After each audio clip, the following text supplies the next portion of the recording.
Wala ka, Star. Anong ginawa nyo?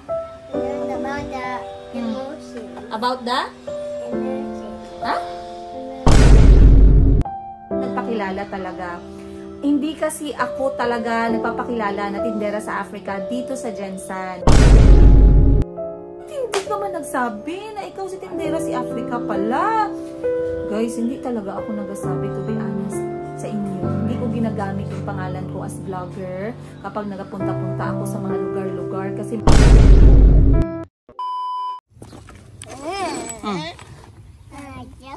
dahan-dahan naman. Oh. Akyat na, akyat ka na. Pasok na. Asus ah. Asus. Asus. Baby. Upo na, upo.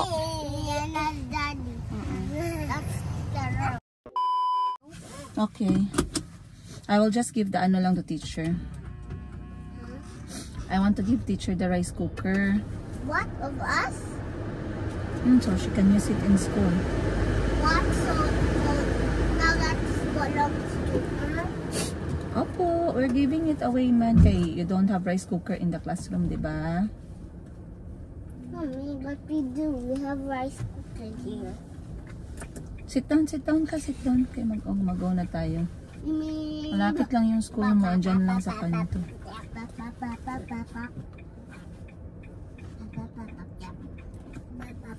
Mommy, my school is literally so far. So far? Literally? It is literally so close. Malapit lang. Marunong na talaga si Chico, guys, magsalita. Magti 3 years old pa lang. Ay, sorry. Magpo 4 years old pa lang pala siya.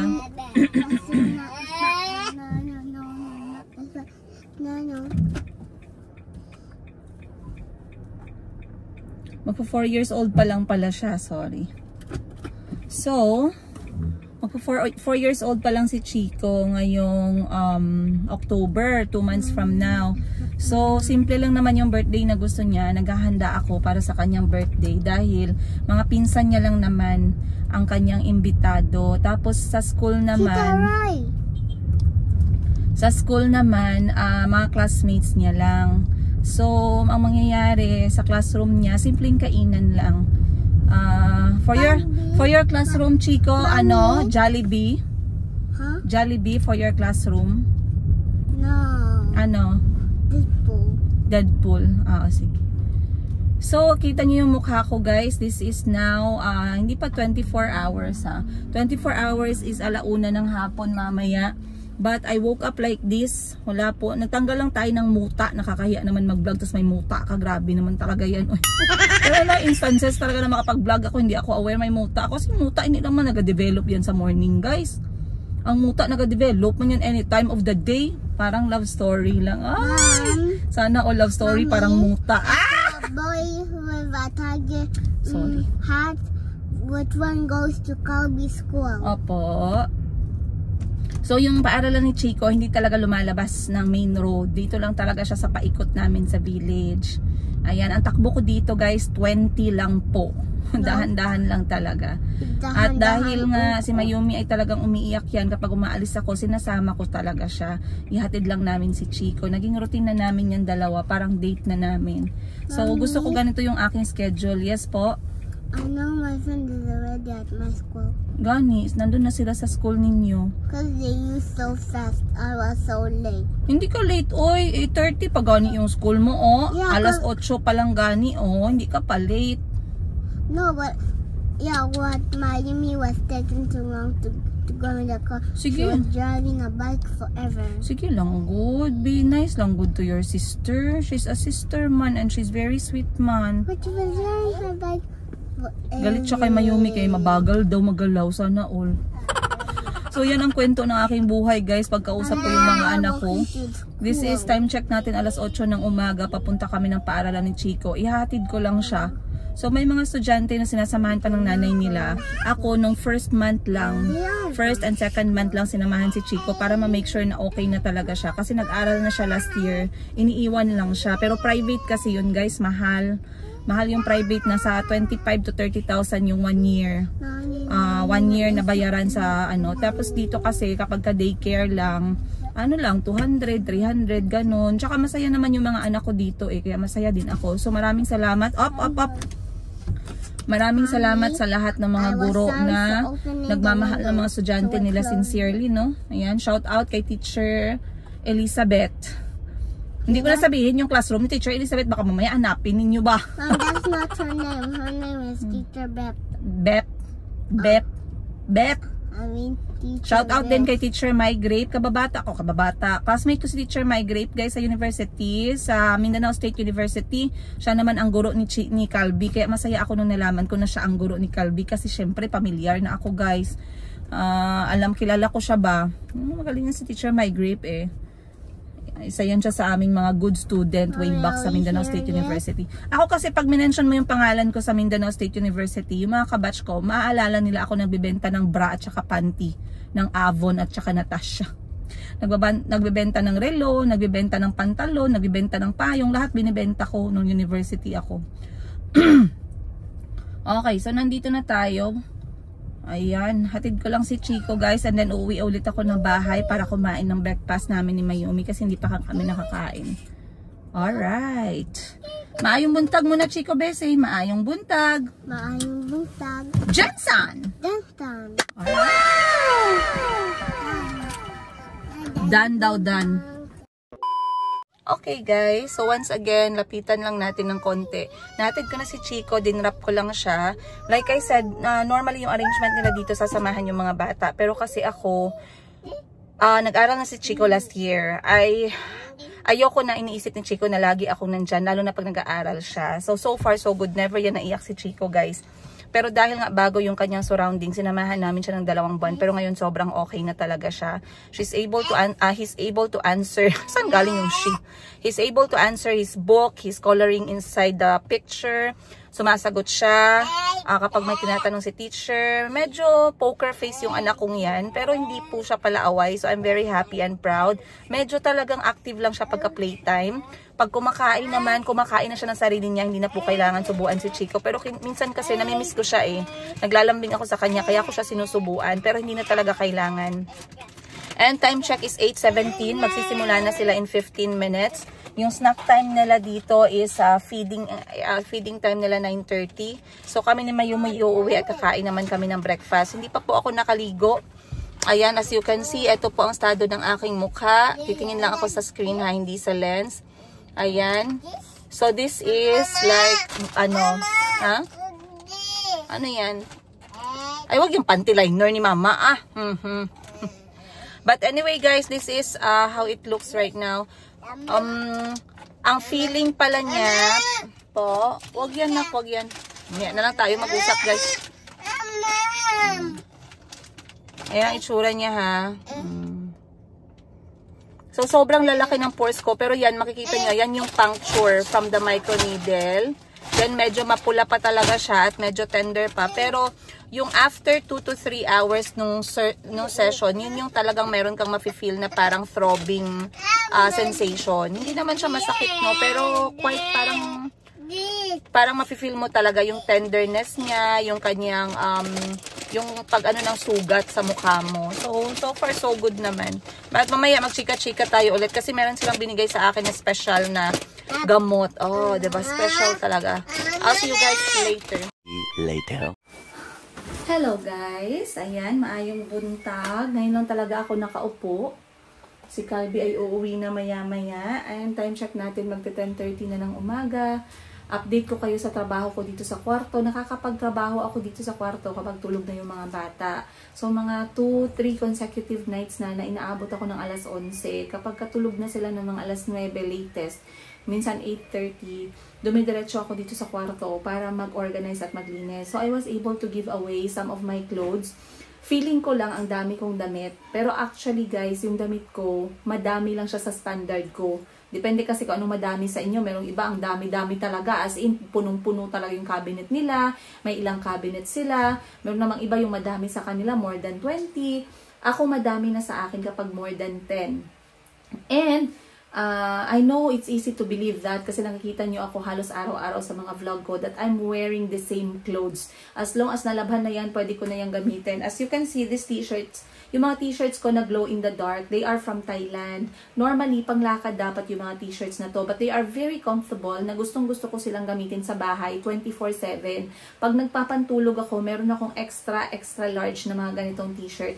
And I love them kasi very, nakaka-excite sa mga anak ko. Lalo na pag nag-lights off ako, nag-glow yung picture niya. So, nagtatawanan sila. So, I love them. Kaya kita nyo, talagang nalabhan na siya ng bongga. Pero, how do you preserve yung mga t-shirt ninyo na mga super black? Huwag nyong painitan talaga. Kasi akin, hindi nasusunod yung instructions ko sa damit. So, expose talaga siya sa init. Ayan, nag-ano siya, nag-fade out. Pero okay lang, yung comfort level niya, the same pa din naman. Ayun. So, I was able to give away some of my clothes na hindi ko siya gustong i-let go kasi sabi ko magagamit ko siya. Pero it turned out, nag 6 months, nag 1 year, hindi ko siya ginamit. So, I had to let go talaga. And as you can see guys, pakita ko lang sa inyo yung update natin. Ayan. Okay. So, dito, kita nyo, nabawasan na lahat yung gamit. Mga personal, private things. Dito kay Kuya Kahil, mga naiwan niya na gamit. Kahit si Kuya Kahil, hindi ako nagtatago ng gamit. Once na hindi na kasya sa kanya, binibigay ko na talaga yan. Then, I have the towel on this side. Mga lumang towel na namin yan, guys. 2 taon na, kaya okay lang yan. And then, meron ako mga konting personal ko na gamit dito na side. And, doon naman sa taas is yung aking boxing. Diba may pang boxing tayo? Nagba-boxing pala si Madam. Nagba-boxing ako konti-konti. Guys, para pagpawisan naman tayo, no? Kaya sabi ni doktor sa akin, bawal ako ng intense workout. Narinig niyo yun? Bawal ang intense workout, ha? Tapos dito, mga bed sheets. So, I realized na itong kama ko pala ay pinagawan ko ng extra storage sa baba. Kaya, dyan sa baba niya, nilagay ko yung mga extra na mga bed sheets. Ayun, sheets talaga, guys. Then, dito naman, ito lang talaga yung damit ko. What you see is what you get. Yan lang talaga. 3 pares, 4 na pares ng pantulog. Meron akong 2 pantulog na shorts, 2 pantulog na pants. I have this pantulog for a very, very long time. 4 years, 5 years na. Sa Uganda pa, inuwi ko pa yan dito. But this is from Uniqlo. Kasi Uniqlo is just amazing, guys. Pagdating sa pantulog nila, lalo na yung ganitong quality. Tsaka mga jacket. Then, meron akong konting damit dito. Nakikita nyo, ulit-ulit ko na lang. Ayan, nakikita nyo yan palagi. Eto, nakikita nyo din yan palagi. Eto, nakikita nyo din yan palagi. Eto yung bigay sa akin ni Maring Sara Pedun na damit. Ayan, shout out Maring Sara Pedun. I love you. I miss you. You're such an amazing person, an amazing friend. You're a gift to me. Your life is a blessing. And I hope we will not die soon. Sana wag muna tayong mamatay, no? Kasi ang dami pa nating gustong gawin sa buhay. But, it has been a very productive 3 nights. I still want to do some few things dito sa kwarto ko. Gusto ko pa siyang i-rearrange. Pero sa ngayon, ang pinaka-importante is to let go and let God. And then, dito sa gilid nakikita nyo, meron akong parang drawer. Dito nakalagay yung mga libro. Mga libro talaga. Isang libro pambata, isang libro na sa akin. So, sa pambata, meron ako ditong, ayan. Kasi minsan, pag natutulog dito yung mga anak ko, ay dito kami tumatambay, they really like me to read stories for them. So, I'm reading My Treasury of Aesop's Fables, a classic collection of fantastic fable. Fable o fable? Fable, no? Okay. So, meron akong ganitong libro dito, para lang meron lang kaming gawin sometimes ng mga anak ko pag magkasama kami dito sa kwarto without looking at gadget time. Then, for me, ito naman, the strength in our scars. So, hindi naman ako laging nagbabasa, but it's good to take a break sa pagsa-cellphone, pag-i-edit, pag-video, pagbibenta online. Maliban sa oras ko sa mga anak ko, dito ko siya nilalagay. Pero, just a good break para sa akin. Then, meron akong family picture namin na kasama si Mayumi. Ngayon, pinasubmit sa eskwelahan. So, eto na lang ang natira. Magpapaprint pa ako ng bago, yung nandyan na si Mayumi. Ayan.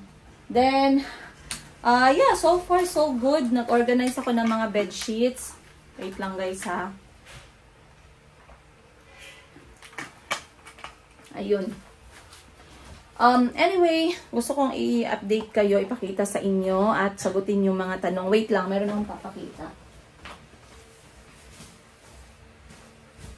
Okay, so I have this one, you guys. Ayan, ito yung aking PRP or platelet-rich plasma. So, si platelet-rich plasma, again, I'm talking about the vampire facial treatment na ginawa ko kahapon. Courtesy of Twin R Salon and Aesthetic Spa, General Santos City. Maraming salamat sa pagmamahal sa akin, sa team ninyo, sa magandang regalo. I really enjoyed it kasi nga, ito talaga yung nagustuhan ko na facial na service para sa mukha ko na can target the concern that I have.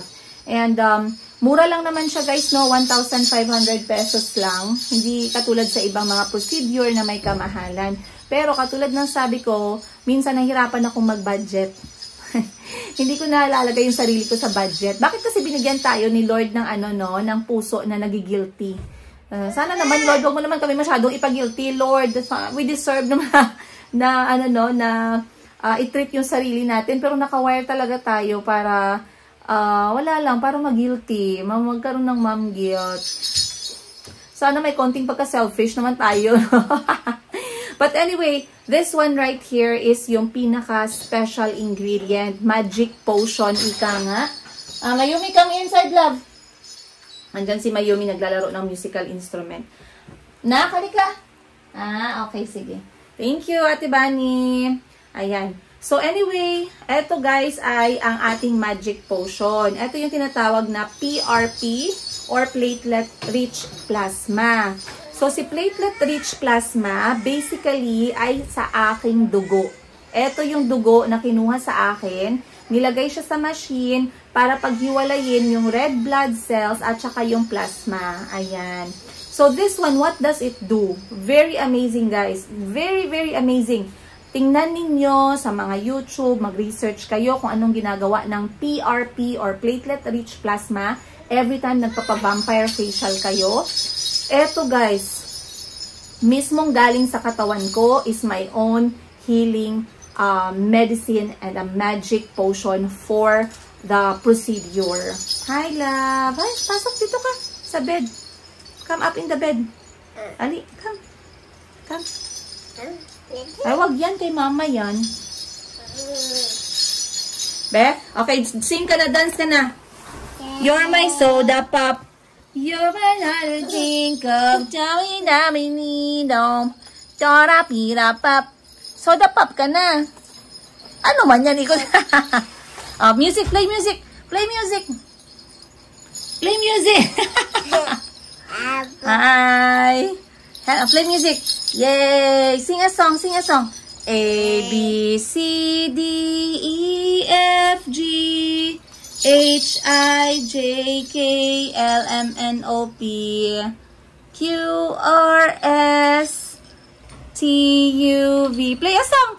W, X, Y, and Z. Ay, wala na eh. Ano yan? Wag yan kay mami yan ang work. Now I know my ABC. Wag yan na. Wag yan. Sorry po. Ayan, nandyan kasi si Mayumi guys. But it's okay.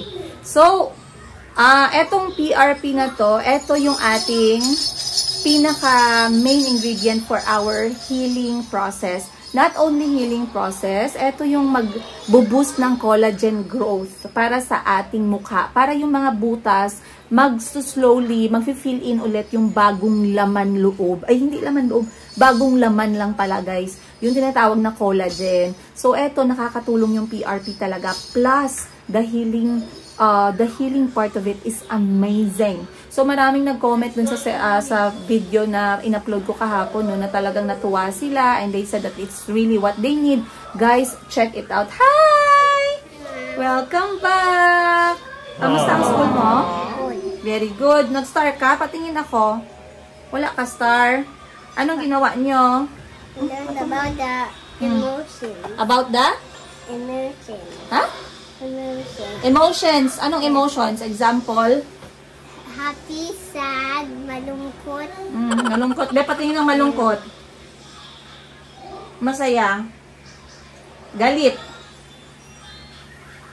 Takot. Takot. Anong takot? Ano pa ba? Ano pa ba? Terrified. Terrified? How about, bored ako? Ano pa gani? Surprise. Surprise. Surprise. Very good pala si Calvi. Ay, bakit walang star ngayon? Kiss Mama Bing. Good job. Ano sabi ni teacher mo? Good job ka? Very good. Close mo yung door ni Mama muna. Say hello to Tito Bunny, ha? Okay. So, eto guys, ang gagawin dito, during the entire process, habang nagma-microneedle sa mukha ko, ito yung nilalagay nila na ingredient. Ito yung nilalagay nila, dinadrop nila sa face habang mina-microneedle. So, habang pinapuncture ng mga maliliit na karayom, yung aking buong mukha, pumapasok siya agad sa balat. So, amazing you guys. Super magic. At alam nyo ba, merong mga shop dito sa Jensen na ang kanilang vampire guys, 5,000 pataas ang isang sesyon. Okay? So, pag naghanap kayo dyan, pwede kayo kahit saan magpunta dito sa General Santos City. Pero bigyan ko pa lang kayo ng example. Pwede kayo mag-try sa Twin R Salon and Aesthetics Spa. 1,500 lang ang vampire nila dyan, guys. Ang ganda pa ka ng kanilang kwarto. Lakas makasosyal. Lakas makasosyal ng kanilang kwarto. Malamig, malinis. Meron silang pamyosek. At may tender loving care. Again, maraming salamat sa inyo guys. Gitarong talaga nila ako. At kwentuhan ko kayo guys ha, nakakatawa pa. Kasi hindi ako nagpakilala talaga. Hindi kasi ako talaga nagpapakilala na tindera sa Africa dito sa Jensen. Not unless kilala mo na ako si tindera sa Africa. Pero, ang ginagawa ko talaga, Princess Yiga yung pinapakilala ko sa kanila. So, nung tumawag ako sa owner, okay? Tumawag ako sa owner ng salon. Actually, yung sabi ko, Princess Yiga, guys. Ang una na remember ko. Princess Yiga ang sinabi ko. Ngayon, edi okay na. Meron na ng tanong na ako ng ganito, ganyan. Guys, tumawag sa akin yung owner ng salon, guys. Sumigaw, sigaw ang owner ng salon. Natakot ako kasi baka mamaya anong atraso ko. Baka may nasabi akong masama or kaaway ko pala yung owner. Kaaway ko yung owner. Wala kang siguro akong kaaway dito sa Jensen. Pero sumigaw siya guys, nakuratan ko kasi hindi ko alam bakit napasigaw si Madam, yung owner mismo ng salon na nagtawag sa akin. Alam niyo guys, anong sabi ng owner ng salon sa akin? Ma'am, ikaw ba si tindera sa Africa? Sabi ko, ay yes po, ako po si tindera. Ma'am, bakit hindi ka man nagsabi na ikaw si tindera si Africa pala? Guys, hindi talaga ako nagsabi, to be honest sa inyo. Hindi ko ginagamit yung pangalan ko as vlogger kapag nagapunta-punta ako sa mga lugar-lugar kasi mahiya ako guys. Kay baka isipin ng tao, ano man yan, uy, entitled kay vlogger. Ay, ayoko ng ganyan. Tsaka, lalo na yung mga pagkain ng mga review. Mahirapan talaga ako niyan, guys, na maghingi ng bayad. Kasi may nagsabi, bayaran ka namin. Kasi sa level ng aking following, I mean, professionally speaking lang or content creator words lang, kapag ka content creator ka kasi, merong level ng followers mo na meron kang angkop na bayad. Kapag ikaw ay gumawa ng content para sa isang business or nag-promote ka. So, ang pagkakaalam ko, depende sa following mo kasi merong mga sikat na mga nagbablog din dito sa Jensen. Isa sa fina-follow ko, shout out Marifosque family. Ayan, ang ganda ng mga content ni Mama Marifosque. Laging maganda yung value ng kanyang mga content. Maraming salamat po sa laging pag-share ninyo ng mga lugar, mga budget family friendly places for children. Very useful. Amazing vlog ng Marifosque family. Big shout out. Alam ko, nagsisimula yung mga bayad pag nag-promote ay 10,000 pataas. Kapag mataas yung following mo, umaabot ng 30,000 pesos yung pagpo-promote or paggawa ng content. Guys, nahihiya po ako, lalo na kapag pagkain. Kaya pag pagkain kasi guys, ako talaga, hindi ako plastic talaga sa pagkain. Pag sinabi ko na hindi ko gustong pagkain, hindi ko talaga gusto. At ayoko din na extra service, extra yung pag-asikaso sa akin dahil vlogger ako. Ayoko ng ganun kasi paano yung iba na hindi vlogger? Paano yung iba na hindi sila makapagsabi kung ano yung review nila? Baka hindi sila ituring ng maayos. So, ginatingnan ko talaga yung mga negosyo na ginapuntahan ko pagka, worth it na i-recommend or maganda yung service, maganda yung food, ginasabi ko talaga. Hindi ako nagasabi sa manager o sa owner na sabihin ko maganda experience ko dito, bayaran mo lang ako. Hindi ako nagaganon guys, kaya mahiya ako kay syempre, negosyo man yan, no, mahirap man, magbayad pa sila ng kanilang mga tauhan, may bayad pa sila sa renta. Alam ko ba yung struggle ng negosyo? Though I know na magagamit din naman nila or it's a win-win kapag ka nag-promote tayo ng isang, hindi ko kasi alam kung paano ko gagawing very organic.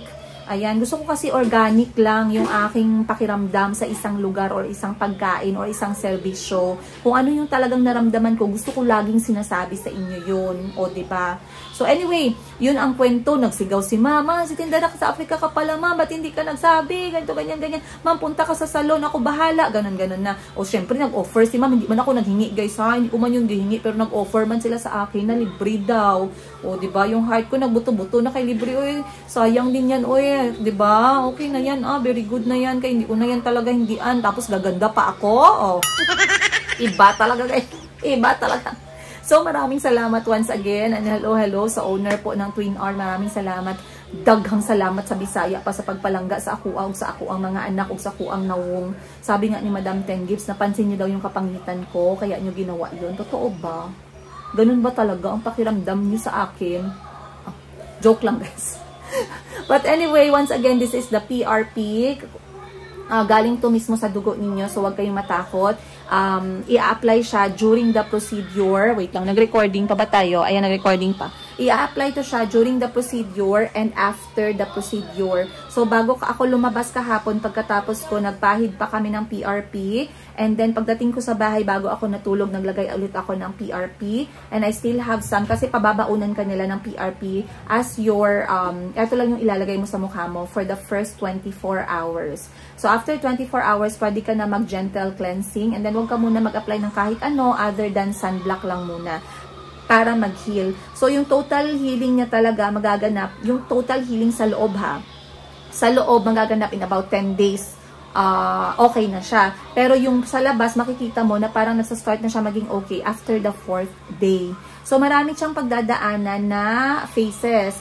Pagkatapos ng ng procedure, medyo mahapdi siya after the 3 hours. Tapos mawawala na yung hapdi niya. And then, pagkalagay mo na naman ng PRP mo, mararamdaman mo ulit yung hapdi. So, last night, naramdaman ko siya when I was sleeping. Pero very tolerable lang. Huwag kayong matakot sa vampire facial treatment. Huwag na huwag. Kasi maganda siya. At sa ibang salon, 25,000 pesos, 5,000 pesos pataas yung presyo nila. So, maghanap kayo ng magandang salon dito sa Jensen. Kung taga Jensen kayo at gusto nyo subukan, perfect na perfect guys. Sa mga age lines ninyo dyan, dark marks, maitim-itim, melasma ninyo, butas-butas ng mukha ninyo dyan. Mabago yung skin ninyo guys, mabago siya. Kasi ayoko mag-makeup, kaya gusto ko magbawi sa vampire facial para hindi na ako kailangan mag-isip kung ano yung ilagay ko sa mukha ko guys. Nagalit tint lang ako para may kulay. Okay? So, sana nga ako? So, yun, ilalagay mo siya pagkagabi. And then, pagka morning, wala ka nang mararamdaman na sakit. Pero you can see, it's still a little bit red. Para akong na sunburn. Parang sunburn yung feeling niya. Pero okay na talaga siya. And huwag ka talagang magpapainit for the first 3 days. Or kung kailangan mo talagang lumabas, wear a mask, magkaroon ka ng umbrella or ng sombrero para hindi ka ma-expose mismo sa init ng araw. But better if huwag ka munang lumabas. Pwede kotse, pwede opisina, ganun. Pero yung tutok ka sa init ng araw, huwag. Kasi very sensitive yung mukha mo for the first 3 to 4 days talaga. Dahil open pa yung mga sugat-sugat. And then, kapag ka nagkaroon naman ng scabbing or yung pag-heal ng sugat, wag nyong i-touch or i-scrub. Kasi iitim yan. Hayaan nyo siyang mag-heal on its own. And apply this one hanggang maubos. Okay? So, eto, gagamitin ko ulit ngayon. Maghuhugas lang ako ng mukha. Water lang muna. Kasi wala pa akong 24 hours. Mamayang gabi pa ako maglalagay ng sabon sa mukha ko. So, tubig lang gagamitin ko dito. Then, etong aking medicine. And then, yun lang. Etong aking dugo. PRP, hindi pala dugo. Okay. So, yun lang guys. And then, ako muna yung magpre-prepare kasi meron akong lakad ngayon na very importante kasama ang aking mama. At hindi ko pwedeng i-share sa inyo kasi ito po ay sensitibo at hindi ko pwedeng i-share sa public. So, may mga bagay talaga na hindi ko pwedeng i-share sa inyo sa public kasi meron tayong mga rules and regulations and policies. Ayan. Tsaka, tirahan ko naman ang sarili na mga private information yung buhay ko guys para medyo meron pa naman tayong mystery. May pa-konting mystery pa tayong natitira, no? So, anyway guys, I'll see you more on the next episode na lang siguro. Kasi ang dami kong tanong na gustong sagutin. Kaso hindi ko naman masagot-sagot. Kaya ang kwento ko sa inyo, gabula-bula. Ang dami ko namang i-chismis, i-marites sa inyo. Pero magbihis muna ako guys kasi kailangan ko na talagang umalis. Hindi na ako maligo. Naligo na ako kahapon. Okay na yun. Mag-ano lang ako ngayon, mag-wash up lang ako. And then, maghilamos lang ako and everything, magtanggal ng muta and all. But hello, shout out sa inyong lahat. Mahal na mahal ko kayo sa lahat na nanonood sa akin dito sa bundo ng Pilipinas. Mahal na mahal ko kayo guys, from Cebu to Dagupan, to Boracay, to Manila, to Davao, to Tagum, to Jensan, to Sarangani Province, Alabel, kung nasaan man kayo, Bacolod, Iloilo, saan pa ba, Zamboanga, Sulu. Kung meron ako mga viewers dyan, please tell me down below guys. Maraming salamat. Babasahin ko yung mga pangalan ninyo next time at saka yung mga comment ninyo. Let me know where you are from dito sa Pilipinas. Sobrang excited ako na ma-meet at makilala kayo. At least mahagban lang kayo in my lifetime. Ayun, inshallah. Diba? Yeah, I guess I'll see you guys more on the next one. Much love, Princess Higa.